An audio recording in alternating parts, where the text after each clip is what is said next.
can hear something calling. It's calling me every day. If taking a chance is a crime, then I've got hell to pay. I've been walking the streets in my mind, trying to find a new day. Keep on searching until I will find, until I find a new way. I'm gonna say something, I hope you don't mind. It's time to rearrange. I walk round in circles, I'm going nowhere. It's time to make a change. Hi everyone, thanks for tuning in. I am your host, Charles Wallace, and welcome to the Bare Essentials podcast. As we continue on our journey to build a stronger community, I'm very excited to share with you all the Kindness Alliance, which is a unique free of charge advertising initiative looking to support businesses that share in our core values. Each episode will look to spotlight a different member, celebrating their contributions and dedication to kindness. Would you like to get involved? Just visit the Kindness Alliance section on our website, www.thebareessentialspodcast.com, or just send me a message. And now, a huge thank you to this week's Kindness Alliance member. Black Pad Coffee Company. Awesome coffee, supporting awesome dogs. Go grab some today at their website, www.blackpadcoffee.com. Paul, how's it going? Thanks for joining me today. I appreciate it. No, absolute pleasure. Thanks for having me. Paul, I was happy the other day. Funny story, I was out doing my walk in the morning. I literally started connecting with you via LinkedIn as I was doing my walk in the morning, and I was fascinated actually checking out some of the things you have going on and what you do, and more importantly, what you're about. I was so happy when you agreed to jump on here and give me some time. I think it's going to really be powerful and resonate with the audience. So thank you. So with that, would you mind giving a brief introduction of yourself? Thank you. That's really kind words to say. I am quite spiritual in a sense. I do think things happen for a reason sometimes. And I have had LinkedIn before, but I took a long time off social media. I've not been on it for probably about 9 months. Very little actually on Instagram, a tiny bit. And didn't realize actually LinkedIn you can't pause it. It will just go. So I came back on, started reconnecting and connected with you. And then obviously we interacted, and I'd seen your podcast, and actually you had done one with a good friend of mine who I work with, Jordan. And I was like, yeah, I'm up for talking and trying to. My big thing is that I try to get across at the minute is, if you're struggling with stress, anxiety, overwhelm, whatever it may be, I want people to know that it's actually okay to have these feelings and have these emotions, and anybody can overcome anything. I genuinely believe it. And I'm one of them. I was a police officer for 17 years. I've seen things that you'd only think exist in films. I worked as a bodyguard after leaving that, and I saved a celebrity's life and everything else. And I've seen stuff, but internally, my heart rate was bouncing around from 30 to 180. I thought it was a watch. I thought it was a malfunction, but it wasn't. So internally, I've had prolonged stress and anxiety. But as a man, I was like, get on with it. You've got to get on with it. Get on with it. Get on with it. But you don't realize what's going on inside. And it was only really when I was like, I need to do this. I'm a father. I need to get a handle of this. Something's going to internally happen if I don't deal with this. And I always dipped in and out of kind of meditations, and I've always exercised and everything. But I've probably had the most, when I look back and I kind of relay some stuff, I probably had the most bizarre life. The strangest life of circumstances that you can go, is it fate? Is it just because you do it? Is it the part of the science of the brain, the reticular activating system, that we seek things out and we find it? But I've set goals. I've achieved the most random goals, but it was never an overnight success. And the things. So when you talk about resilience, whether it be exercise, whether it be work, whether it be relationships, whatever it may be, I want to kind of encourage people to just keep going, just take the next step. Everything can get better. You can achieve anything, any goal you want to go for, but it's not going to be overnight. Nothing is overnight. And then I go down other routes. I mean, I could talk to you for hours and hours and hours. I could do presentations. I get so excited. You can see I get kind of like my brain bounces around and I'm trying to recall all these things that come in.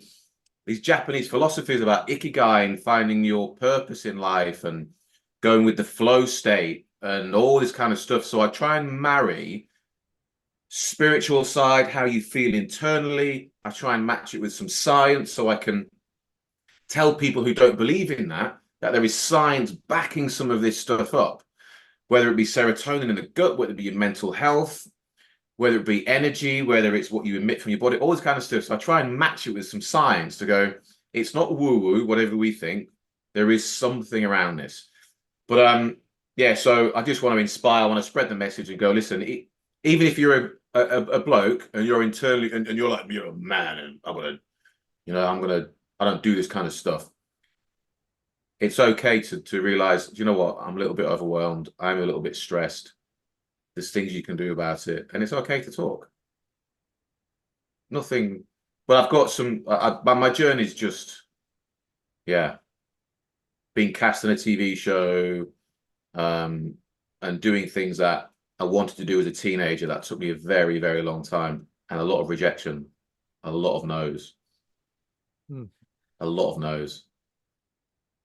Well, as you were saying that, I was processing. It's crazy to me how we connected, because even you mentioned ikigai. I actually had done a post about that like probably a week ago, honestly. Yeah. Like it's kind of crazy, man. As you said that, I was like, no way. But I think we're very similar in that regard. Like, I feel like, especially as I've gotten older now in my 50s, my family sometimes thinks I'm a little crazy because I say, listen, when it comes to my inner peace now, I guard that more than anything. And I really don't care who likes it. That's it for me. Right. So it's always, now I'm looking into things like the ikigai, stoicism,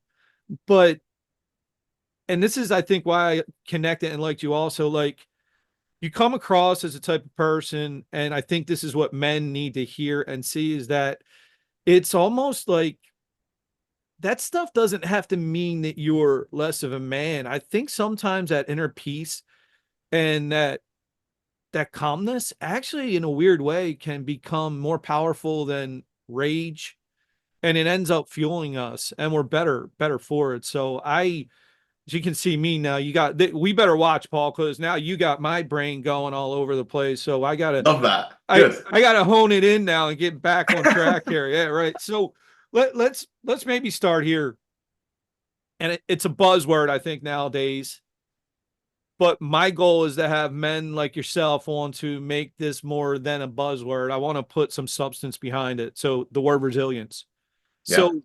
could you share maybe a pivotal moment in your life when you realized how important resilience was? We talk about resilience, talking about men and behaving a certain way. So you'll see the image behind me. I'm in my office, and I've got butterfly prayer flags on the wall, and I used to see all these old samurai warriors, and there's one called Miyamoto Musashi who was the greatest Japanese warrior ever.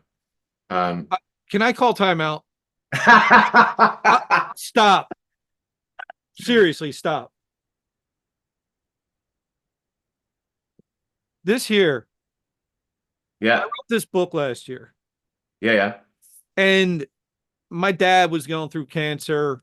My dad's my hero. So I want to give, kids, men hope.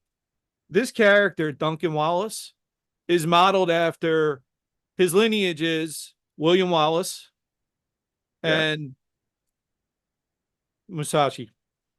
I'm obsessed with Braveheart I, and the soundtrack and William Wallace I, and the Scottish heritage. and I apologize if that was rude, but I can't even believe you mentioned that. That legit is what the book is based off of. Duncan Wallace that's his lineage and heritage. That's so bizarre because the William Wallace story, when I used to watch it and I'd hear that music and his wife and the whole story behind it, such an emotional story, the Scottish heritage and everything else. I mean, Braveheart's such an incredible film. Yeah. Well, really Yeah. apologize, but I had to stop you there because that just blew my mind that you mentioned that. Anyway, No, I need to read it. I'll make it. I will read that. back on track. And again, apologies, wasn't a plug for the book. It just blew my mind that here we are a couple minutes in and we're, again. So Hey, back look, on things happen for a reason. resilience. No. Sorry. No, resilience. No, so I've always had this thing of going is just keep going, just keep going, just going, no matter how painful things get. And that was really kind of born from childhood, very young and playing sport and a little bit offending for yourself when you've got to kind of keep going and figure it out. But I was obsessed with Rocky as a kid, about 10 years old. I wanted an old grey tracksuit. We used to have a tape recorder, and when the soundtrack would come on, we'd record it and play it. And then when Walkmans come out, we'd go it and we'd want to run. And me and my mate had one glove each, and this Rocky thing of going, you've just got to keep going. The Rocky story inspires me now to today. I always talk about it. Of never giving up and keep going. And it's not about winning. So that and Sylvester Stallone's actually story of selling his dog, writing the script, having nothing, and then not giving up, creating the Rocky script and wrote it in something like 3 days. Got an advance, got the money, said, no, I want to be in it. They were going, no, you're not going to be in it. And then got the advance, got the money, bought his dog back. And it's just an incredible story. He's one of my heroes as well. But Miyamoto Musashi, it's this whole thing of with guys that it's something about him resonated. There's a thing called the Book of Five Rings, isn't there, as well? About you can have that, so you can be an incredible warrior, swordsman, the greatest in the country, probably the world, but at the time it's just Japan, and he would retreat and meditate. And the whole philosophy of, I think, with Buddhism, I think it created modern psychology of how we perceive things and how we view things, and our emotions are in our control, not the outside response, but it's in our control. So what is in our control? What is not in our control? Our emotions are in our control and how we respond to things. It's fine to have a certain emotion. And I would just consume people like that, and just this sense of going, if it gets too hard and I can't go any further, I have this phrase that I use when I teach boxing to the youngsters in schools and youth centers, is when they go, I can't do anymore, I can't hit anymore, I can't. And I say, what's giving up first, your body or your mind? And I'll go, do 4 more. And then they do 4 more. And I'll go, now stop and remember this for just a minute. You just did 4 more. 2 seconds ago, you said you couldn't do anymore. You can't do anymore. So when your mind's going, this is uncomfortable, go beyond that. Whatever it may be, go beyond it. And then you're going to go progress and progress and progress. And you're going to build up resilience. So the only way to build up resilience is to embrace adversity and see it and take the challenge and embrace it. And we can all get, life is going to be suffering. We're going to get thrown curveballs, whether it's financial, relationships, the economy, whatever. There's going to be stuff that's going to be thrown at us. And it's how we manage it. And a lot of human response is panic, anxiety, stress, focusing on the problem and not the solution. So there was lots of things that kind of built up my resilience of not giving up. And even when I was playing rugby, and you might have to pivot, and it's kind of going, well, as a child, it's we want to win, and you're going to have to push yourself and push yourself. And even when I want to join the police, and having you're faced with things every single day, people either want to stab you. I'll give you an example later of some things. But I think the biggest thing for me is whenever things get difficult is my perspective of it, because I'd end up focusing on this is too much, or things are cold come at once. And probably the biggest thing was when I was coming to the end of my career. I was going through a separation with my wife at the same time, and this whole thing, it's like everything was imploding. And that's really where it was like, this is a big moment now of going, pause. I'm a big thing on now, pause, we can fix it. And I reflect on it and learned to look at other people's perspective as well, if we're clashing, if things aren't working, and analyze my own faults and my own behaviors and my own reactions to situations. So it's a number of things. There's never been one specific thing that has gone, you need to be more resilient. There's been a catalogue of things throughout my life, whether it's getting up for work on 4 hours sleep, pushing through it, providing for your family, overcoming an injury, overcoming trauma, overcoming, relationships that didn't work, and internalizing them all. So there's never really been one thing. I think I've just had something in my DNA from my parents, which has just gone, keep going, keep going, keep going, to a point where it changed over. And I try and listen, and I picture my children going, keep going, Daddy. And I hear that, and it goes, yeah, let's go, let's go, let's have it. I'm doing this for you now. Yeah, that's some really powerful stuff. That's quite long, right? But no, man, I could tell as you were saying it too.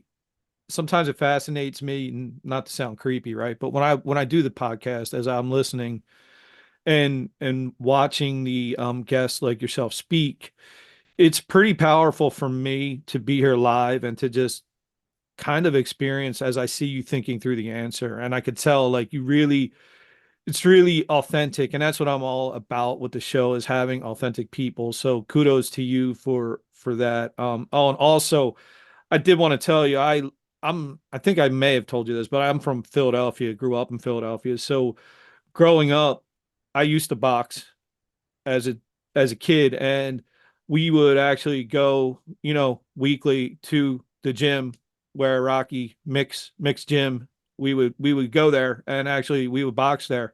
And we, as a kid, when we were trying to get in shape for soccer season, whatever, we'd always do the run to the art museum, up the steps, the Italian market. Wow. Yeah.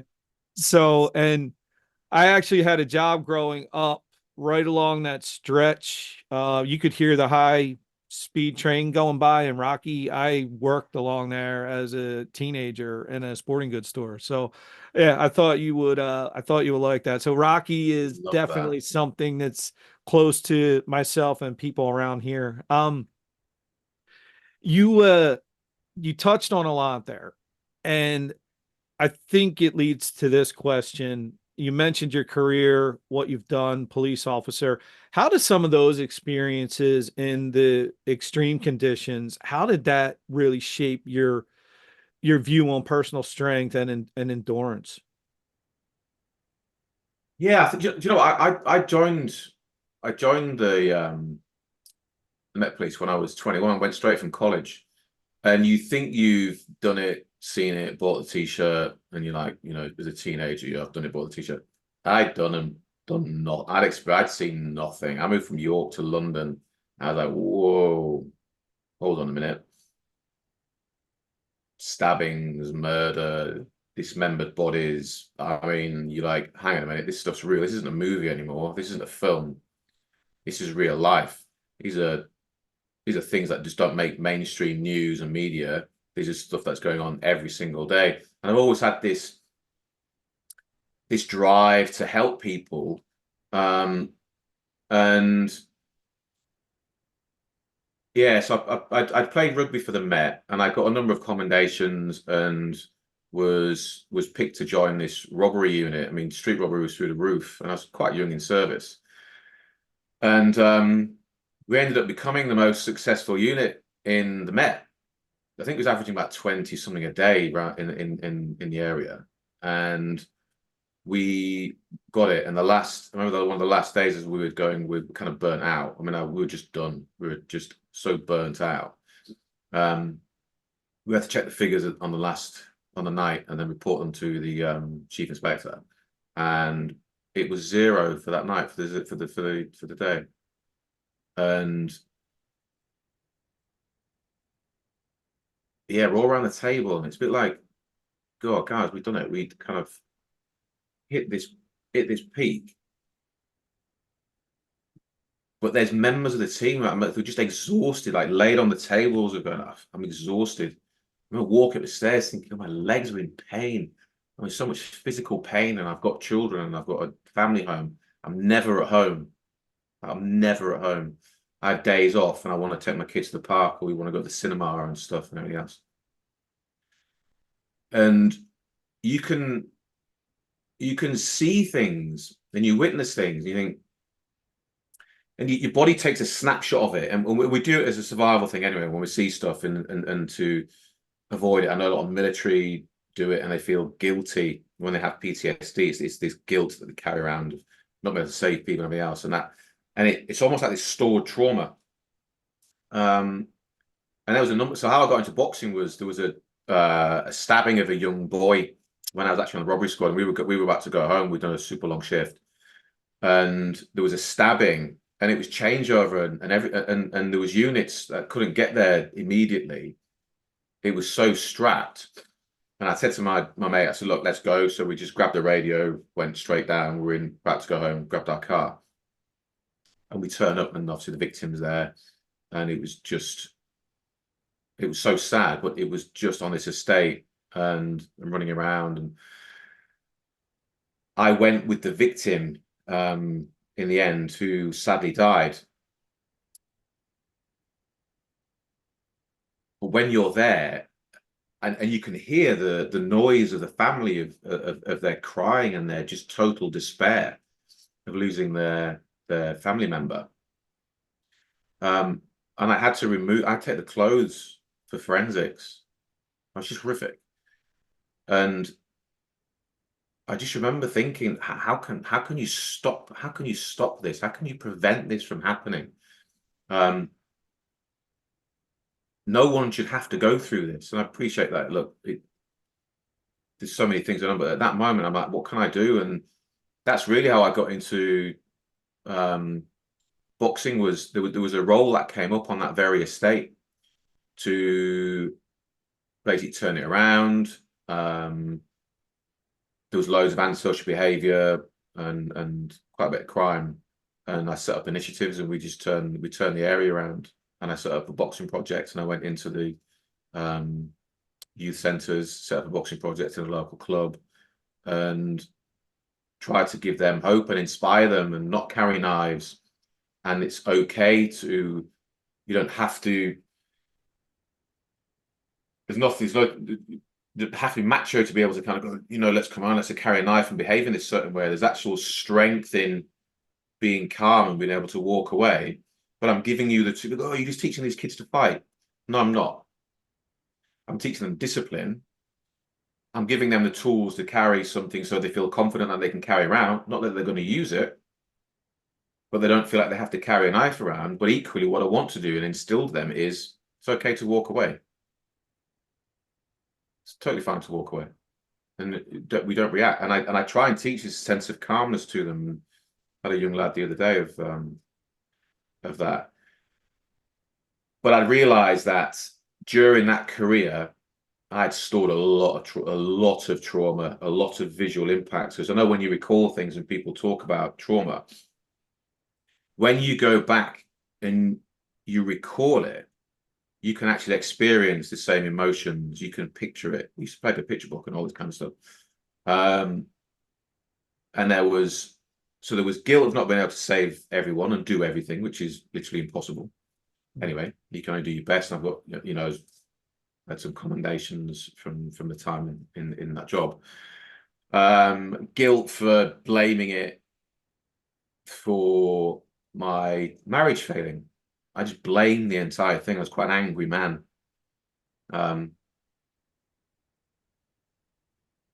So I had to change my outlook on it. It wasn't, and I just consumed books and I consumed everything during that career. But there was one incident that people used to think when they say when I was in the police, I had a guardian angel, and I don't know whether your listeners believe in this or they just think things are luck or what. I've escaped so many things from that job and in life. I should not be sat here right now. No chance. But for whatever reason, something or someone, I genuinely believe it, and even my colleagues going, how? I don't know.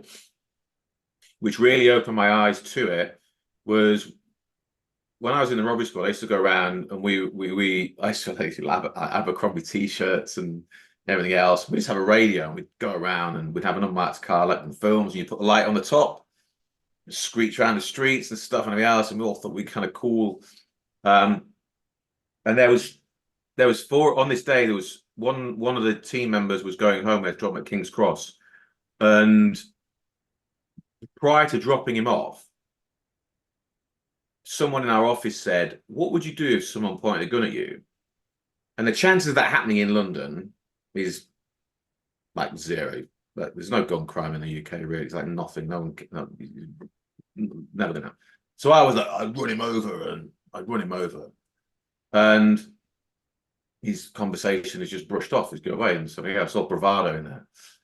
And we dropped my friend off, one of the lads off at the train station, and it came over the radio that the TSG, the Territorial Support Group, were chasing a suspect towards Graysing Road, which is the road that leads to King's Cross.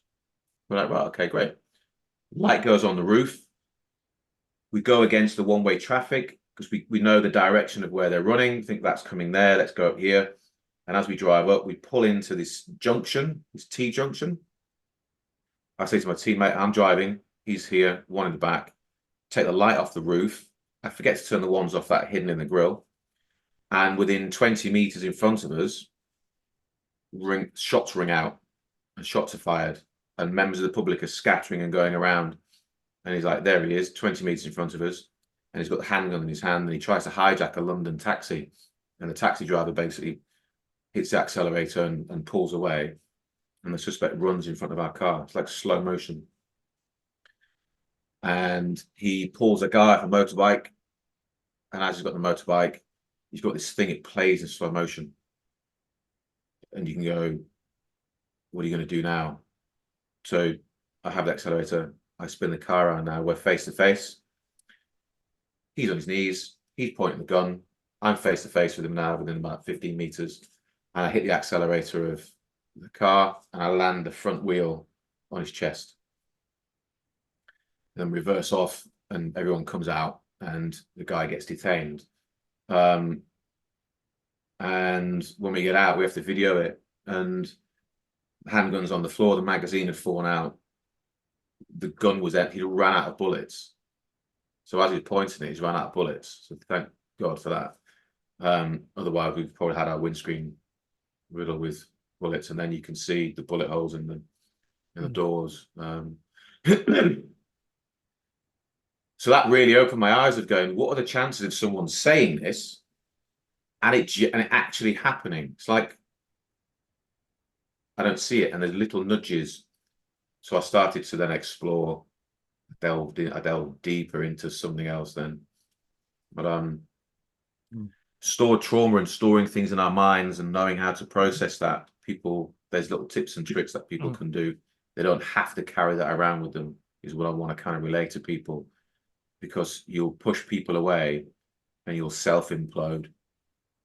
I don't want to see people do that. Yeah, that I mean, excuse me. First off, I mean, being in the police. My uncle was a police officer here in Philadelphia, and would hear those stories similar to yours of what they would experience. Unfortunately, here in the States, guns are so common, the gun crime, especially even where, the city I live in, but, police in general, what you guys have to deal with.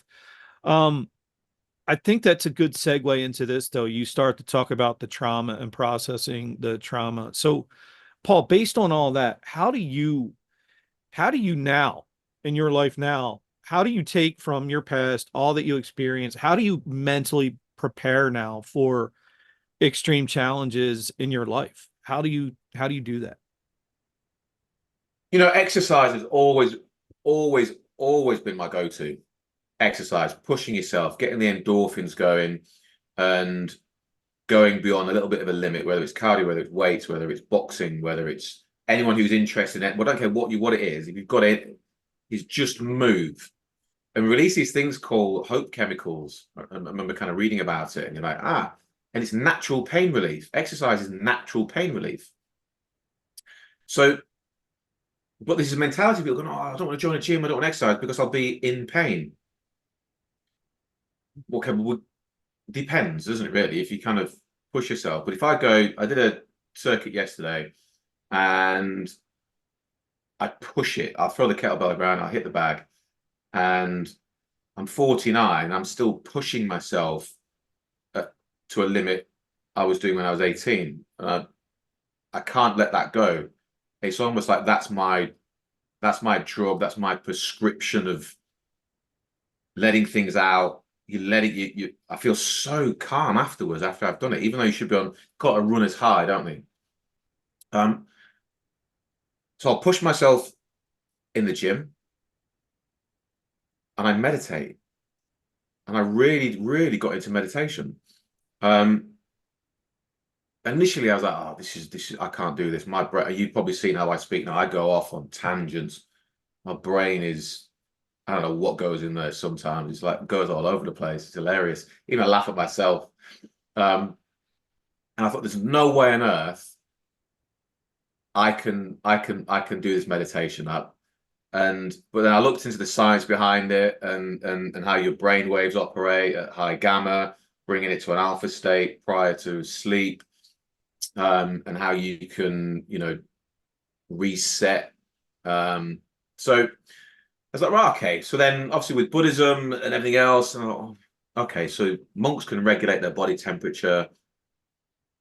We can remain calm in situations. We can do this kind of stuff. It affects our immune system. I need to really start delving into this meditation and look into it. So I researched binaural beats.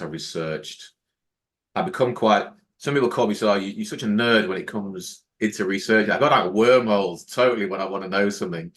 I looked at binaural beats and different hertz. So you can have like various hertz in the left ear and the right ear, and you put some headphones in and bringing yourself in this alpha state. And then when I started really getting the hang of it and allowing these thoughts to come in and letting them go and letting them float away, there's a Buddhist center just up the road from where I live. And I've been there, I've done some of their meditation classes, and it's incredible. And that sense of calm, that sense of peace, you go, oh, mate. So I've got two extremes. I've got hitting the bag, high endorphins, pushing myself to an extreme limit, which is probably unhealthy, really, to be honest. I don't think you should do that for not training for anything specific. To total zen. So even when I'm filming the show and stuff, they all kind of laugh and go, you know, Cashmore's so zen and everything else.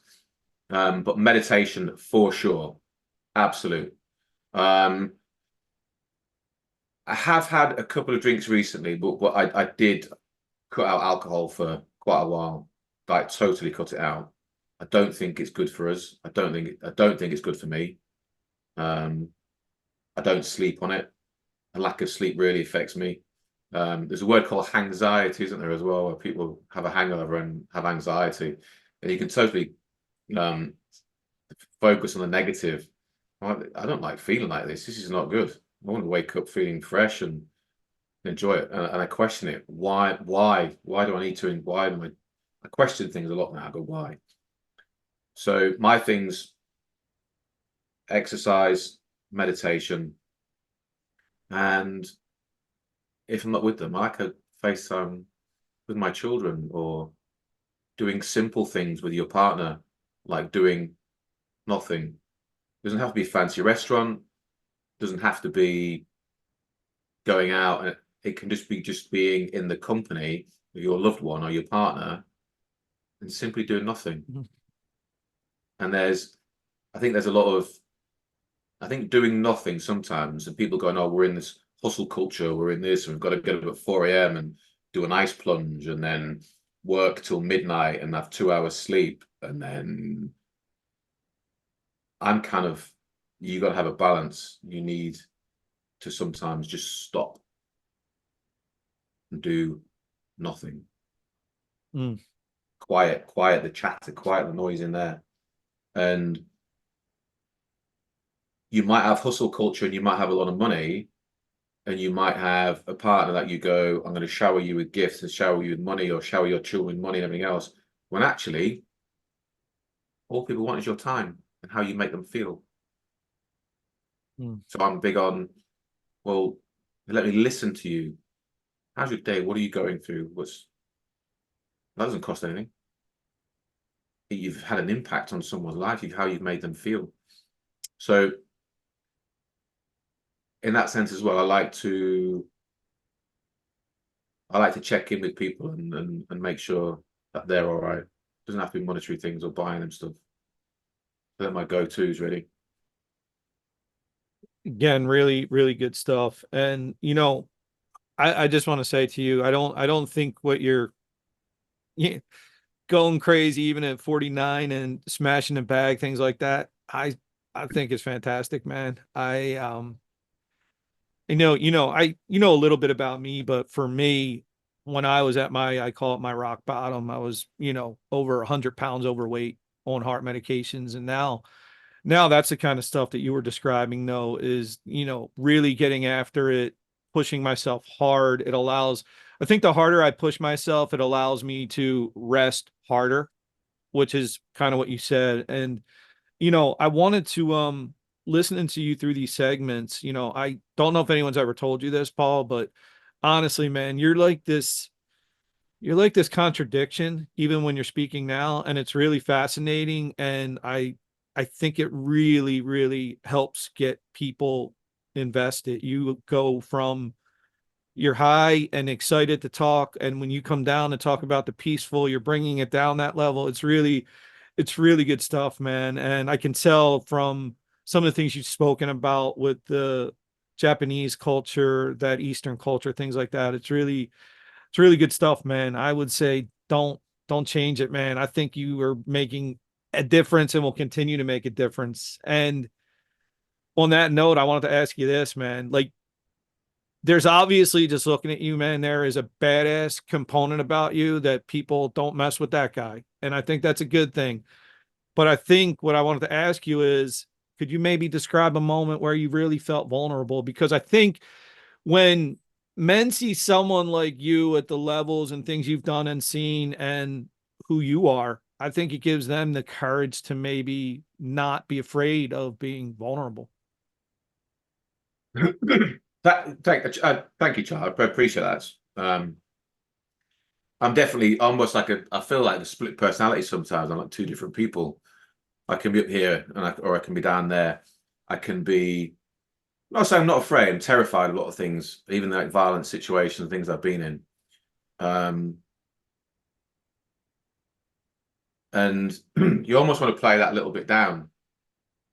And even if the odds are so stacked against me, if I'm going to sound like a complete, I don't know how to say it, but I'm just not going to give up, and I'm very protective over my family and the people I care about, and I step in front of anything for them. And equally, because there's almost like this perception of even I remember my son saying that some of his friends at school, and they see me on the show, they see me walk around in a tight t-shirt, not tight t-shirt, but like something like this or whatever. They go, "No, your dad's like your dad's like so was it angry, or he's like this, and he's like a badass, or the rest of it." And they laugh and they go, "No, he's not." Because with them, I'm like I give them cuddles. I'm always telling my children that I love them. I'll FaceTime them, tell them that I love them. I have no problem with showing emotion whatsoever. Even my mates, and I'll go up and like him, but I saw my godson the other weekend and stuff, and he's cuddling, I'm giving him a cuddle and stuff. That's Victorian age stuff where you have to go, oh, you can't do that, you can't express emotions. Come on. That's ridiculous. I'm not buying that whatsoever. As a man, there is nothing worse than going, I'm going to put on a front and just have to be something that you're not. If you're not authentic, you're not living your own truth. Just be authentic.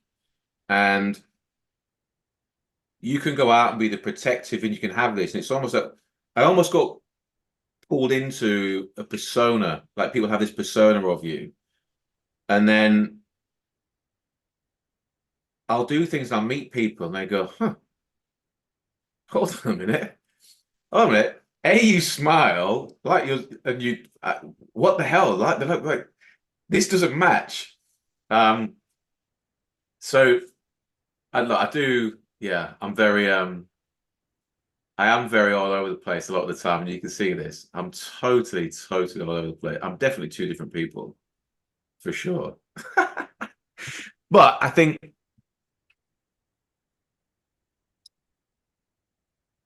having that, Jordan Peterson covers this, doesn't he? He says you can be how does he phrase it? When you can have the tools and you can have this thing of being, he calls it be a monster, but learn how to control it. And I try and teach this to my children is if you walk in a room, watch out for the quieter ones. The biggest and the loudest, normally the weakest. And the ones that shout the loudest and flex the loudest are normally the weakest. And I've done loads of times. I'll go into a room and you'll watch, and you can spot the ones with the good energy and the people who are there. And I'll go in somewhere and I analyze everybody. I'm watching your body language and watch how you behave. And you can do it when you're interviewing people or when you're in a scenario. Certainly when I was doing close protection as well, is you're watching people and you're studying body language. And there's tactics. You can do it in leadership tactics, can't they? Like a good leader will wait to speak last. Because one of the things is going to be the thing that's going to be hurt. It's going to be the thing that's going to be remembered the most, and how it's delivered. And there's also this thing of if you want to inspire people and you want to change your physiology, you want to go, come on, let's have it, and you're going to go, we're going to do it. But if you want to kind of bring it down and you're going to go, if I talk quietly now in this meeting and everyone else, they're going to have to listen and pay attention. Because I've brought the tone of my voice down, so they have to listen. So there is that adaptability, I think, that you can have. But certainly with what I'm doing now is I'm trying to I didn't allow everyone to see the other side to me. I kind of stuck with a persona. It's very easy to get caught in that trap. You must, I mean, you must think that of going, I suppose in Philadelphia, going around, I don't know how you feel when before is, do you feel that you could never be authentic a lot of the time? I think that's mainly a guy thing, right? Mm-hmm. We can't be authentic, or you can't show anything that may be perceived as weakness. I don't care. But I don't really think I cared when I was younger, to be honest. When I was 17 and playing rugby and all the lads would go in there and drink pints, and it was like, I'd go, I want a Malibu and pineapple. So it's always like, well, I'll do it anyway, but as a joke. But I'm like, I don't fit that I don't want to be that. I want to be who I am. If you don't like it, it's cool. But anyone who's listening to this, even if you're I don't care what age you are, be your authentic self. If you're in your late 40s or you're 50 or 60 or you're 17 now, you just be you. No one likes it. That's on them. Just be you. Surround yourself with people on the same mission as you. And you'll end up being, I think you might touch on this later, of not necessarily the meaning of life. I don't want to take this into a way trippy thing, but you'll find this flow state peace. And that took me a long time to figure that out. A long time. I Yeah, waffle on a well, lot, don't I? now, man, yeah, this is interesting to me, this whole episode, because, and this happens a lot on the episodes, but man, more than ever, like I feel like you and I are sitting there, and I don't drink alcohol. You and I are sitting somewhere just having a drink of whatever, right? And just having a man-to-man conversation. And it's you know, you you've mentioned a few times, and again, I don't know, you've mentioned about, split personalities, multiple personalities, and I don't know, man. I just see one guy with many sides that are fascinating, man. And I personally think that it's guys like you that, you said earlier in the interview that you don't know why you're here. I mean, man, sorry, I'm excited myself now, but I friggin' know why you're here, man. I think you're here because it's guys like you that are going to impact and cause that ripple effect, man. And that's what we need, man. And listen, I can't say enough about, you know, some of the things you've been through and what you're doing, man. So really, really cool stuff. But I in the interest of time, your time, I had some other questions I want to get into, but the more you spoke, I had this kind of thought that I wanted to ask you this to kind of end it. I want to put you on the spot a little bit.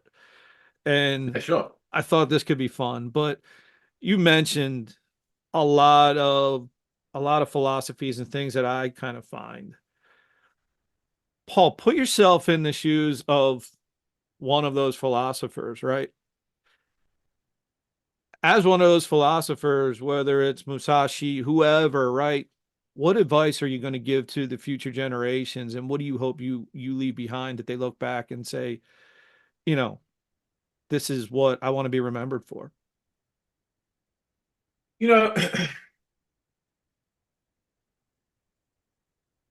the first thing that springs to mind now is people are consumed with social media and trying to do something to impress others that don't care. And so if I try to expand on that, is people go, I want to be an influencer, I want to do this, I want to do something. Guys, you're chasing validation from people that don't care. What value are we giving? One of the reasons I stopped social media is, what value am I giving? I'm posting stuff of going, hey, I've done this, I'm doing that, and then I get compliments about something, and I go, okay, did this have an impact? Did something I say or something that we can do have an impact on someone's life that they can take away? So, future generations is, if you're looking for something and you're looking for, say, people will go, what's purpose? What's the meaning of life? I would just say, and it sounds really cheesy, is inner peace. So if you go, what are you looking for? I want to be happy. I want to be rich. I want to do this. I want 1 million followers on Instagram. How does that feel? You reach 1 million followers on Instagram. Then what? You make $1 million, and you go and buy a Lamborghini, a big house, anything else. Then what? You'll get a chemical rush for a little bit. You get a dopamine hit and make you feel. Doesn't last.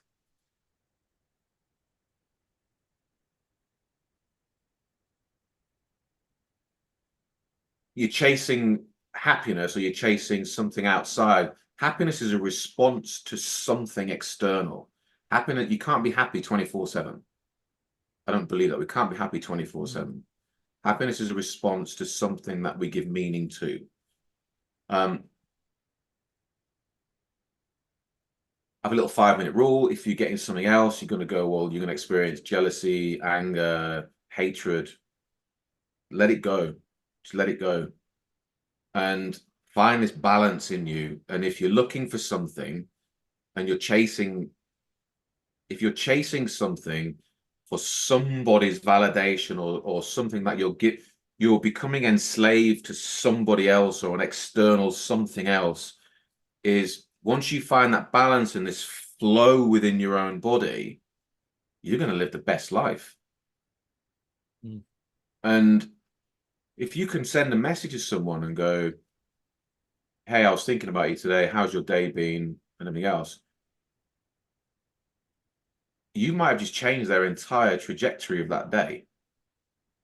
Smiling at some people, smiling at someone, just a little warm, listening to people.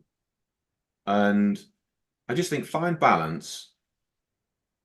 Don't chase something external for the validation of others, because it's going to lead to disappointment. I've done things and I've achieved things that I dreamt of as a kid. I've driven cars and stuff, and actually, you know what? I've had more fun in a car that's worth less than a pair of shoes, and it was down to the adventures and the people that were in that car with me.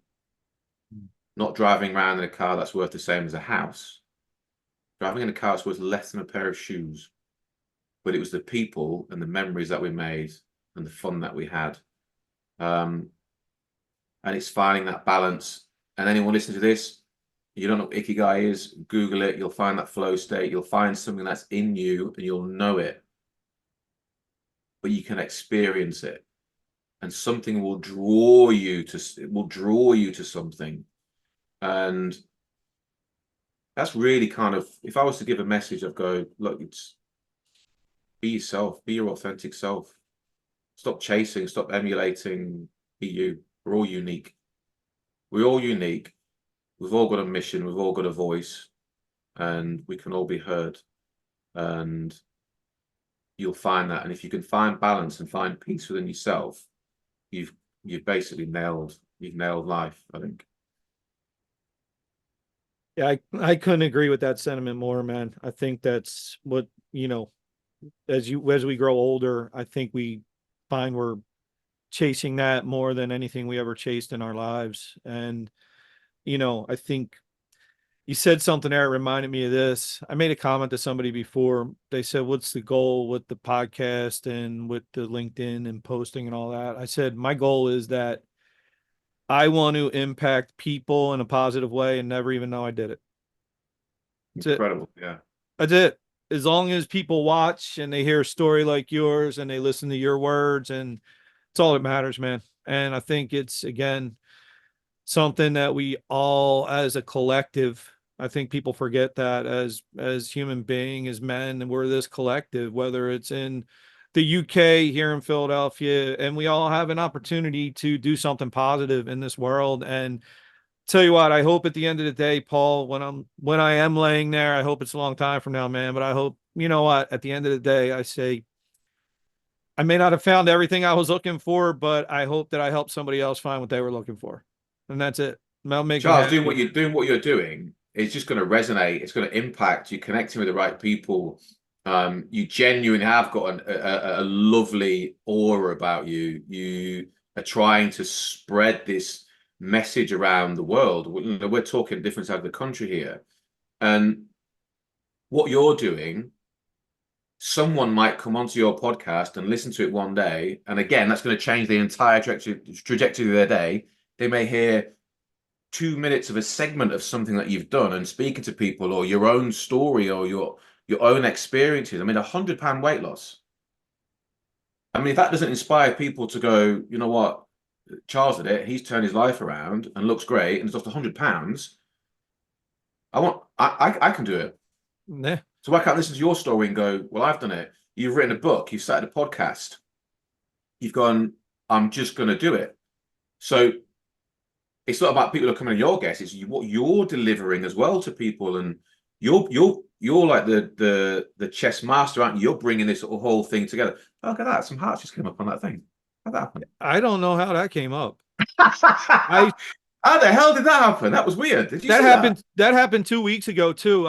There was some Zoom update that happened, and I asked the guy, some clapping hands came up, and I asked him, I said, did you do that? He said, no, I thought you did it. I said, no, I didn't do it.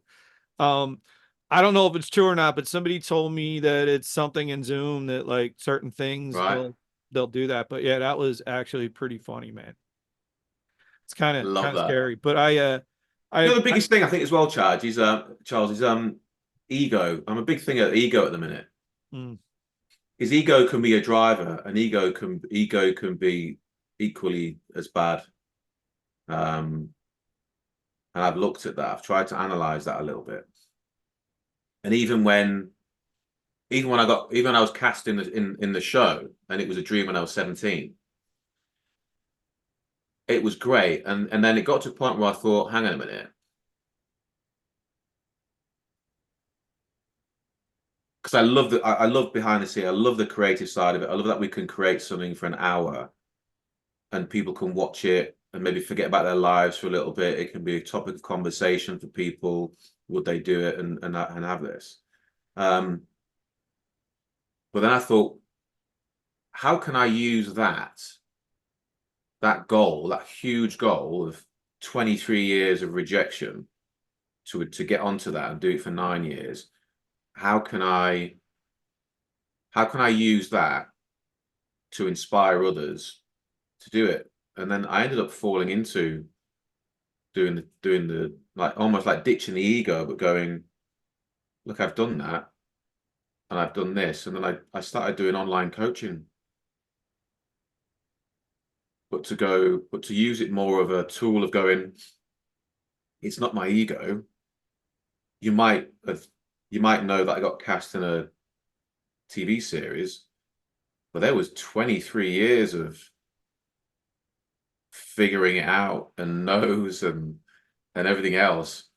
And that's really the kind of message. So that's when, I know you went on my website, is you'll see it at the bottom. And I talk about stress, because stress will make us hold on to a lot of weight, cortisol. So when I train as a PT and I do coaching, I separate myself from other PTs out there who probably a lot younger, but I focus on the stress aspect because it makes us eat more, got more cortisol in our body. And I put Hunted on there, and I try to explain to people about, it took me 23 years. There's a lot of rejection, a lot of figuring stuff out. Things don't happen overnight.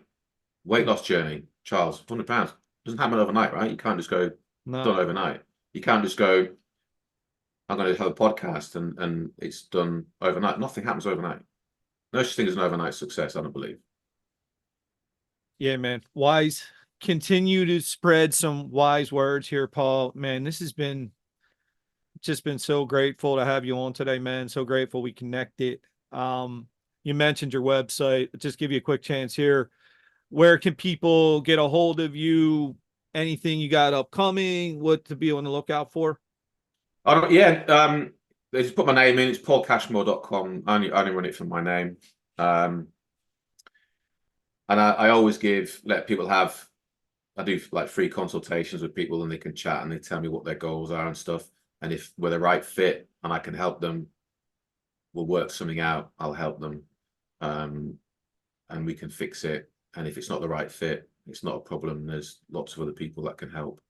But if I can help people with their fitness journey, their life journey, and certainly their resilience, their mental aspect, that's what we're. I guess it was by accident, fate, destiny, ikigai, whatever. But I enjoy it. I love seeing people transform their lives now. So, and then if to keep an eye on it, there's a way to sign up. So I've got like a newsletter that I'll put out now to people. We're looking at running workshops and retreats. So it makes it more cost effective for people to come along and spend an entire day with me. I've linked in with a yoga instructor. So I will do my bit, which is a bit kind of like, yeah, let's go. And then we have the Zen bit. We do meditation. So I'll teach in the workshops now. If people want to come onto the website and spend an entire day, if I can do it more globally, and we can do it on Zoom or video link. At the minute, it'll just be a location based. But you're going to learn meditation. You're going to learn nutrition, how it affects your gut. You're going to do some yoga. You're going to do balance. You're going to do some boxing, a little bit that work to your own pace. You're going to do every single thing that I learned the hard way. I'm going to teach everyone. I want to teach everyone else what I did, and you can take away bits of it or take away all of it and implement it in your own lives. Man, fantastic. And, amazing. We get towards the end here. You may have just given me the great title for this podcast episode. It might be called I Learned the Hard Way. Oh, yeah, I love it. Yeah, man. Listen, Paul, I'm really grateful, man, for someone like yourself taking the time. It's been really, really, I mean this, it's been fun. And apologies where the structure for me to you, I know it just, I feel like for you and me, our personalities, we kind of go the same way, and that's every different way. And this made it a lot of fun for me. And only one cup of coffee I've had so far, and I already feel like I'm really jazzed up, and I'll get done here and go do my own workout. So, man, it's been great. I wish you continued success, my friend. Just, man, keep being you, man. It's what we need. It's what this world needs, brother. Keep being you. Charles, it's been an absolute pleasure. Thank you so much for inviting me on. It's been an absolute pleasure to meet you and learn about your story as well. And mate, honestly, mate, please keep doing what you're doing. Keep pushing this out. You're having a massive impact on the world. So anything I can do is to push it, share it. I'm glad we connected on LinkedIn. Yeah, same here. And as always, thanks everybody for watching and listening. I really, really appreciate it. Truly grateful for all the support. So with that, wrap up here. Thank you, Paul. I'll have show notes. Everybody try to check out what Paul has going on. I don't think you'll be disappointed. So with that, take care, everyone. Bye. This has been the Bare Essentials. Thanks for listening. And remember, never hibernate on your goals.